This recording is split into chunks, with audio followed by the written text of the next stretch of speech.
लेकिन एक सेकंड এই শালা কানা নাকি দেই হেডে বাস না আফরা কানসিরি ফেলাম একবার এই শুনি হেডপি ভাই জলদি কবে বাড়ালেন? প্রশ্নে দুইটা মার্ডার করে জেলে ঢুকছিলাম না, হ্যাঁ এই শালার পুত্র মনে মার্ডার করবো আমি, শালা তোরও মার্ডার করবো, আবার জেলে যাবো। ওসি স্যার আপনি এখানে আর বলিস না আইছিলাম এই জায়গা আসামি ধরে এখন দেখি এই শালার পুতরে নিয়ে যাওয়া লাগবো। স্যার আমার ক্ষমা করেছেন স্যার, আমার মাফ করে দেন। স্যার আমি নতুন আছেন, আমি বুঝি নাই, আমি 15 বছর পরে জেল থেকে বেরিয়েছি স্যার। হ্যাঁ স্যার ঠিক আছে 15 বছর স্যার ছেড়ে দেন এবার ছেড়ে দেন স্যার, আমি 15 বছর পরে জেল থেকে বেরিয়েছি স্যার, মাফ করে দেন। যেহেতু এত অনুরোধ করতেছে শালারে সাইরে দেন।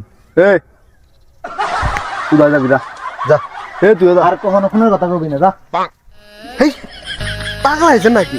খুন করছেন কেছিনি সব জায়গায় কোয়া লাগে নাকি? এত উচির ধরা বেছিলেন হাতিরা তুই না থাকতে ওনা আমার ছাড়তো না আজকে। আরে কথা বলা আল্লাহ মাফ করুন। হ্যাঁ পুলিশে দিচ্ছিল বড়াই আয় তাড়াতাড়ি মুখটা আড়াইস না কার সাথে কি কর অক্সিজেন হস এলাকার সবচেয়ে বড় সন্ত্রাসী কালু রতন 4-5টা মার্ডার করে জেলে গেছে। আজকে তুই সেরা অভিনয় করলি, যদি অসির অভিনয় না করলি হয় আজকে আমাকে মার্ডার করলে হয় রে। তো তাড়াতাড়ি আয়, তাড়াতাড়ি আয়।